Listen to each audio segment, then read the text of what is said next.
As you know, I used to have 2 channels for reasons, and I've recently decided to consolidate that down to 1 channel for reasons, which means that I've got a load of videos from my other channel, which I'm not using anymore, and I thought every now and then I should upload those videos to this channel.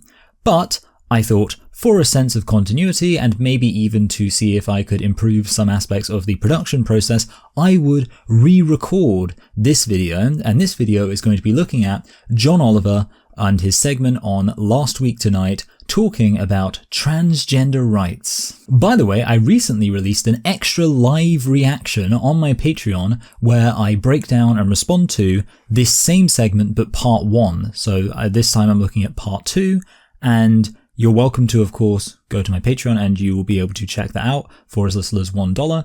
Sometimes I include a little clip of my bonus Patreon reaction content, but I feel like in this case, that's unnecessary because this entire video is sort of a teaser for the Patreon reaction content. But one thing I will definitely do while I'm here is give a huge thank you to all of my supporters on Patreon who help to make videos like this possible. You are all very appreciated. Also, while I'm taking the opportunity to do things, I should say right out the gate that yes, of course, I am aware that John Oliver's comedy is often very cringy. I do not like him in a seat. I do not like him holding meat.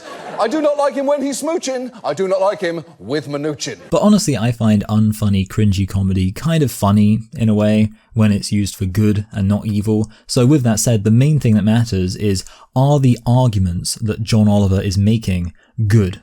First of all, I can't ignore the fact that Oliver characterizes the opposition to trans identity as coming from the right. Some on the right have truly lost their minds about trans rights. In the US, this is more true, but the radical feminist objection to trans identity can't be ignored if you just take even a cursory look at the current debate, and radical feminists are anti-patriarchy, anti-capitalism, pro-revolution. They are not, by any means, right-wing conservatives. The issue is that acknowledging that there are radical feminists and Marxists who have issues with trans identity would mean trans activists giving up their only real argument they have, political tribalism. All they can do, because they don't have any actual arguments for trans identity being valid, is say that those who disagree with trans identity must all just be reactionary theocrats who want to take all of society back to the 1950s. There is an interesting question brought up as to whether trans activism could cost Democrats elections. Or arguing that this issue will cost Democrats elections. I've said before that Democrats do seem to be shooting themselves in the foot by ceding standing up for reality to the Republicans, and it gives Republicans an easy W when they can look like the far more credible and sane and intelligent party by basically just acknowledging biological reality. And I do think that will hurt Democrats at the polls, and as such, it will hurt the marginalized groups that Democrats and progressives are supposed to be representing, because those groups would probably not benefit from increased representation of Republicans in governance. But Oliver has a typical liberal elitist solution to this problem. The plebs should just stop talking about the issue. You know, when it's brought up that this is an issue that people care about and it's an issue that might be divisive and might affect things at the polls, he says, well, it's not the left who are talking about this, it's the Republicans. That it's not actually the left talking about trans rights non-stop, it's Republicans. Now, I'm not even going to touch that reference to the left, as if the left is actually a represented group in mainstream American political discourse right now. Rather, what's interesting is that Oliver seems to be quite unambiguously saying that if people disagree with or are uncomfortable with the idea that a biological male can become a woman just by saying so, that's only an issue insofar as those pesky Republicans insist on talking about it. As if we didn't talk about it, then it wouldn't matter, that potentially there might actually be some legitimate issues with the implication of what trans activists are saying and doing. You might say that's a pretty cynical reading, but it's reinforced by Oliver's disdain for a man who's just trying to introduce language with which people can familiarize themselves to better equip them to talk about this issue and express their concerns about trans activism.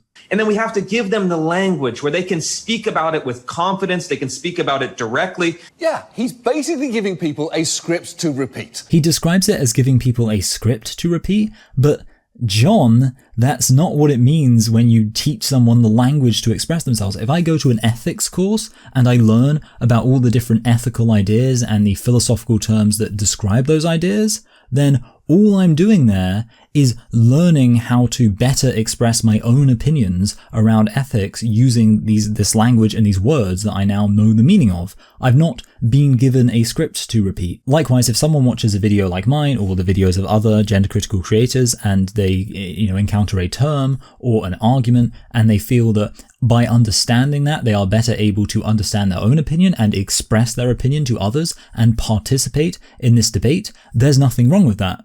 Oliver thinks there's something wrong with that because he doesn't think people should be allowed to have this discussion. After this, there's a section on trans sports that features the classic tactic of undermining the importance of children's sports to basically suggest that anybody who actually has a concern about the integrity of children's sports is being completely unreasonable. South Dakota under-12 soccer, a sport that genuinely only exists to obliterate parents' weekends. But apart from this, his main argument is that you don't see flat-out bans in most sporting competitions because what really matters is the impact of medical transition in terms of diminishing some of the advantages that biological males would otherwise have. Conversations around this aren't being handled with flat-out bans. This gets to an issue I've expressed before, which is that I really don't like how disingenuous the discussion around trans sports is, because all trans activists, when it comes to this issue, suddenly everyone's a trans medicalist. According to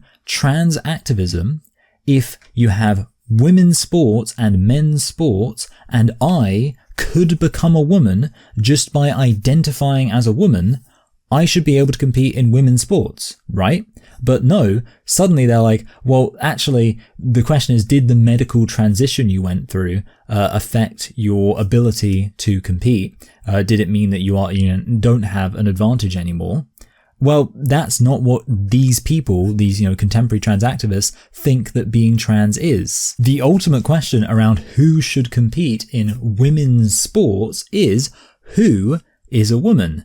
And the trans ID answer to that question is not at all tenable because it would lead to completely ridiculous situations. Now, aside from this, Oliver makes a reference to Mac Beggs, who is a trans-identified female who, through taking testosterone, has become very strong and competes in the men's wrestling competition. Mac Beggs, who, as a Texas high schooler, wanted to wrestle boys, but was forced by state rules to wrestle girls. And of course, the implication being that if Mac Beggs instead competed in the women's wrestling competition, then that would be unfair because Beggs has a massive physiological advantage due to having taken testosterone. Now, I could say that when it comes to sex segregation in sports, protecting the integrity of biological male spaces really doesn't matter as much because biological males are the ones who have the natural physical advantage. Also, biological males have been the beneficiary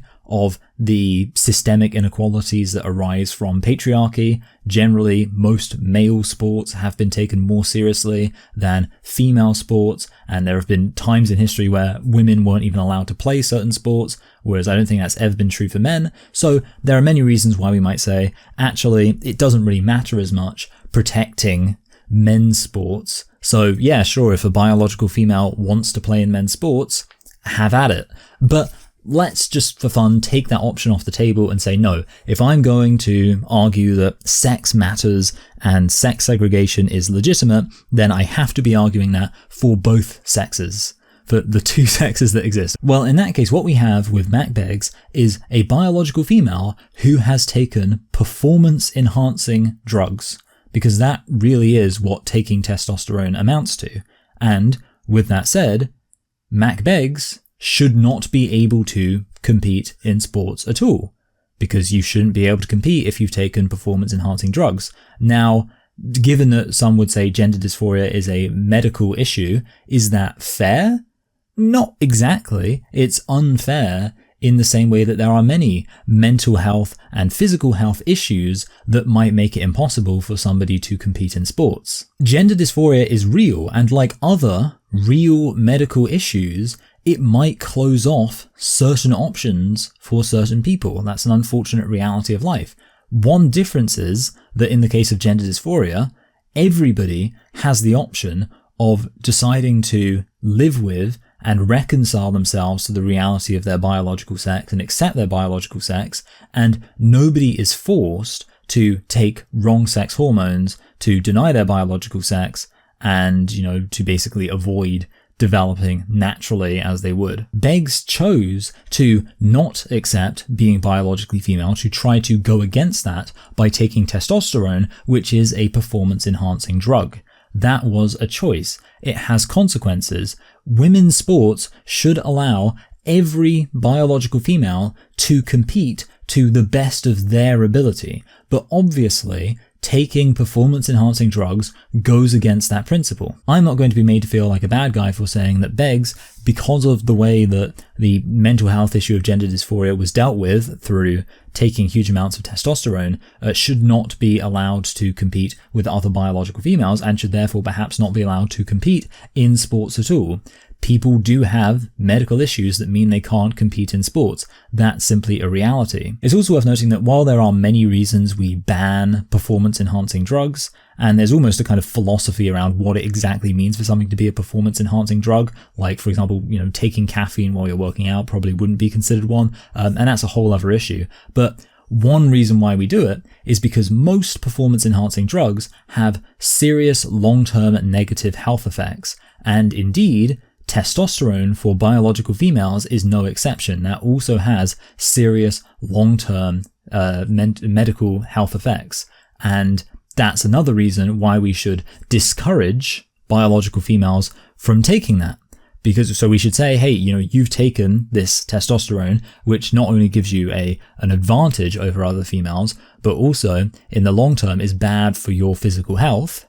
So we're going to disqualify you from competing in sports. That's another reason to do it, to make it so people don't have any incentive to take testosterone, which of course biological females should not be taking. Of course, in the meantime, there are biological females who are taking this, and maybe we could never ban biological females from taking this. It's worth noting that we do have the Paralympics for people who have physical health issues, and maybe even mental health issues. I don't really know exactly what's represented in the Paralympics, but who are able to compete, but basically in a different context with a mind towards having these medical issues that make things basically different in terms of how the competition is going to play out. And you could maybe imagine having something similar for these individuals who've taken these kind of, the wrong sex hormones and things like that, that make it different and complicated to have them compete against people who have basically just developed naturally. That's an option. But like I say, if there is no option and we have to say, no, this Mac Beggs person just cannot compete because of having taken testosterone as a biological female, that's the reality.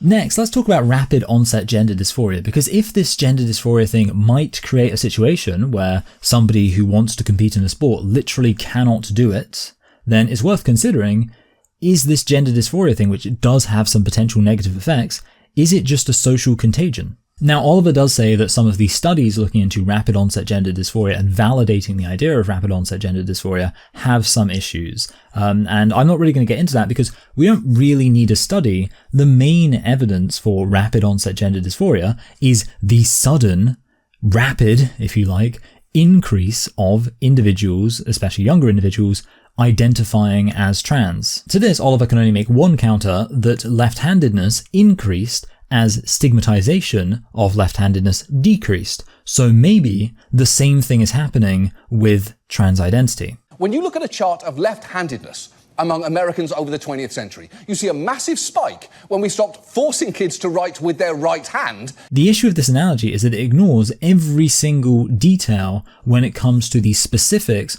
of these two increases. Rubble of Empires has already made a video about this, which I will summarize now and I will link to it below, and also that below link, his video will also serve as the source for some of these specific claims I make here. Firstly, when left-handedness was suppressed, there was still 2.5% of the population who identify or who were left-handed at even the lowest point.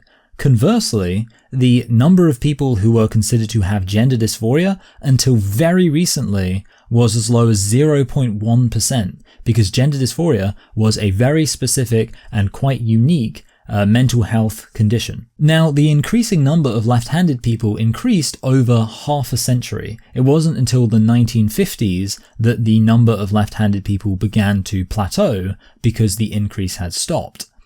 Conversely, the increase in people identifying as having gender dysphoria has basically happened over the course of 7 to 8 years.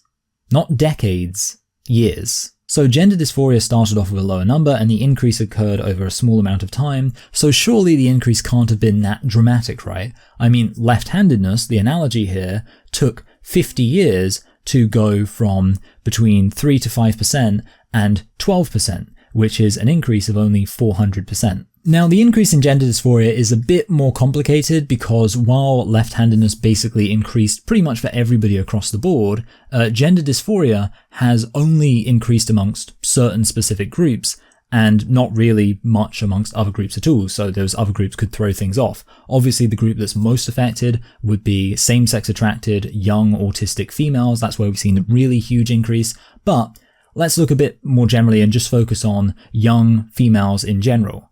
What's the increase there? It's not 400%, it's 4,400%. That increase is 11 times more than what we saw for left-handedness. So to summarize, left-handedness started off with a higher number, increased over more time, and yet still increased by less than gender dysphoria. This is why people have concerns about rapid onset gender dysphoria. I'll also point out that the reason for this comparison is supposed to be that both were stigmatized and then stopped being stigmatized, but according to Oliver and most other trans activists, there's still a massive serious problem that trans identity is still heavily stigmatized. So you have to wonder, how big are the number of trans-identified people going to get when the stigmatization actually falls away? Because by the 1950s, stigmatization of left-handedness had pretty much gone away everywhere, and that's when it plateaued. I don't think anyone would claim that stigmatization of trans identity has gone away anywhere. So I guess who knows how high it's going to get, because it increased this much while we've still got, I think, most trans activists would certainly argue, a significant amount of stigmatization. It seems like the analogy has some insane implications if you're going to take it seriously. I guess while we're talking about young people and trans identity, we should talk about the issue of children, medically transitioning. Oliver says that prepubescent children can't get surgery. Prepubescent children are not eligible for medical interventions. As far as I know, this is true. There have definitely been examples of children way below the age of consent getting surgery, but I don't know whether or not there are examples of children who are below the age of puberty getting surgery. But even if that were true, the main issue isn't physical maturity, it's emotional maturity. And we have the age of consent at 18 in a lot of countries when it comes to sexual encounters, for example, because we think there is a certain age where you are too young to meaningfully consent to things. So talking about puberty is very strange and almost approaching pedo logic, because why is that what you're focusing on instead of emotional maturity? Oliver also claims that puberty blockers are reversible. And importantly, if that treatment is suspended, then puberty will resume, meaning that this is reversible. And I just struggle to take anybody seriously who thinks that puberty blockers won't have irreversible effects on your mental health. The experience of being a prepubescent 15-year-old is not a reversible experience. He does acknowledge that hormone therapy is associated with fertility issues, and of course it is. For some, in specific situations, there can be risks to fertility. This then creates a question, okay, John, seriously, how young do you think people should be, or should be allowed to be, while pursuing this? Because I and many other people think it should be 25 for something that will render you permanently infertile? To act as if somebody who's 18 or even younger, God forbid, has the ability to consider all of the nuanced factors about whether or not they want to have children and to make that decision, I think is ridiculous. I think that, I saw a thing on Twitter recently that was saying like, oh, here are all the things you can do below the age of 18, it was like, pay taxes, join the army, blah, blah, blah, drink alcohol, I guess. I guess it was at 18. And they were saying, but people think we shouldn't be allowed to medically transition. It's like, yeah, because you can leave the army. You can, I guess, quit a job and stop paying taxes. I mean, paying taxes, you can stop drinking alcohol. I quit alcohol before I was 25. And I started drinking alcohol before I was 25, obviously. These decisions that people can make back then are decisions they can easily reverse, and decisions that, generally speaking, somebody can probably process a lot of the, mental and emotional nuances and complexities to it. Deciding you want to be infertile for the rest of your life? No, yeah, absolutely. It should definitely, if nothing else, have a higher age of consent than pretty much every other thing for which there is the concept of an age of consent. I think 25 is reasonable, maybe 21, certainly not 18, certainly not 16. Certainly, it's not something to brag about that people can't get these surgeries before they're prepubescent, as if that's like, oh, problem solved then. But yeah, he points this out. Of course, also it's worth noting, there are other issues with increased risk of cancer, blood clots, liver inflammation. Those are just things I remember from a pro-trans video I responded to a while back. But the main issue is that Oliver chooses to address the easiest aspect of this objection to address, which is the idea that you can just do this, this medical transition thing easily and casually. He takes the example of there's somebody who gives an analogy of if you had a kid who went to a doctor and said they wanted to have one of their fingers cut off, the doctor wouldn't just immediately agree to it, but the implication is, well, if the kids came in and said, I wanted to medically transition, the doctor would agree to it quite readily. If a child walked into a doctor's office and said, Doc, I want you to cut my fingers off, the doc would say, you've got some problems, kid. We need to refer you to a psychiatrist. Now, Oliver latches onto this as a conversation followed by an immediate medical intervention and objects to that framing of things. No kid is casually dropping into an operating room because they just decided to get their uterus removed with the impulsive recklessness normally associated with getting bangs. However, in this case, the issue isn't that a child can just walk in and have a quick conversation with a doctor and get their finger chopped off. The issue is that the doctor would at any point decide that because of a mental health aversion to having a finger, that therefore the finger should be chopped off. I don't care if the parent and teachers and, psychologists and all these doctors in white coats and whatever get together and decide that the child should get their finger chopped off. The child still shouldn't get their finger chopped off. That's never the solution. And, drawing out the process doesn't really help matters. Although bear in mind, a lot of trans activists think we shouldn't even draw out the process, that it should be more akin to just show up at a doctor's office, say, hey doctor, I want to medically transition. Doctor says, fine, medically transition right away. Obviously there's the philosophy tube video, which I could link to. I'll link to it down there. But yeah, it's John Oliver's saying like, well, it's not just a quick conversation and boom, you're done. Okay, even if it's a long series of multiple conversations, you still shouldn't transition a child because that child has a mental health issue where they hate the reality of their biological sex. Of course, the real issue is, does trans identity make sense? We can talk about sports, we can talk about children transitioning, we can talk about all that stuff, but the main question is, does the fundamental truth claim underpinning all this, that a biological male can actually be a woman, does that hold any water? Now, firstly, Oliver shows footage of a bunch of teens talking to some lawmakers and describes them as having been humiliated by the teenagers. The adults in those rooms just got humiliated by teenagers. But they weren't. The kids didn't actually make any argument at all. They all just stood up and repeated various mantras that have no effect on anybody who isn't convinced by thought-terminating cliches. Now, nobody in all the footage that Oliver shows tries to actually justify trans identity as an accurate claim about reality, but we do get a description of what trans identity means. So let's check out this clip from a trans-identified female. I really wanted to cut my hair, like really bad. And so when I did that, that felt really good. And I just don't know what to say there. I mean, it's worth noting with everything we just spoke about, political teams and rapid onset gender dysphoria and, all these issues. And then you actually see, well, this whole trans identity thing that's at the center of this. What actually is this? And in, this really popular primetime TV. I don't really know what the definition of primetime is, but major network channel TV show, we have this explanation of what it means to be trans, and it's just basically purely sexist stereotypes. A biological female who wants to have short hair. And that renders this whole discussion kind of farcical, doesn't it? To have all of these other conversations about should they be allowed to compete in sports? Should they be allowed to transition when they're, very young? Should they even be allowed to transition before puberty? Hopefully not. Is this something that is rapidly occurring? Is it something that's being spread by the internet and stuff like that? All these conversations around a topic that's just a biological female wants short hair and thinks that makes them a man.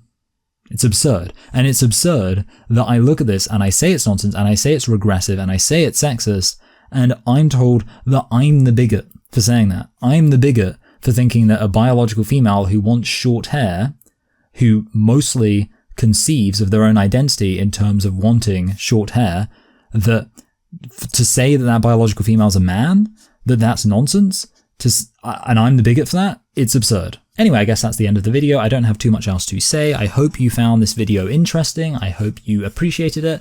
I hope it maybe, I was going to say satiated. It's kind of the opposite. I want to say it made you want more. So maybe you can, you'll be inclined to check out my reaction to part 1, which was something that they did on the Last Week Tonight a few years prior. So if you want to check that out, for as little as $1 on Patreon, you can. Again, say thank you very much to everyone who does contribute on Patreon. And of course also say that one thing everybody can do, and nobody has an excuse not to do, is like, share, comment, subscribe, and I will see you all next Wednesday.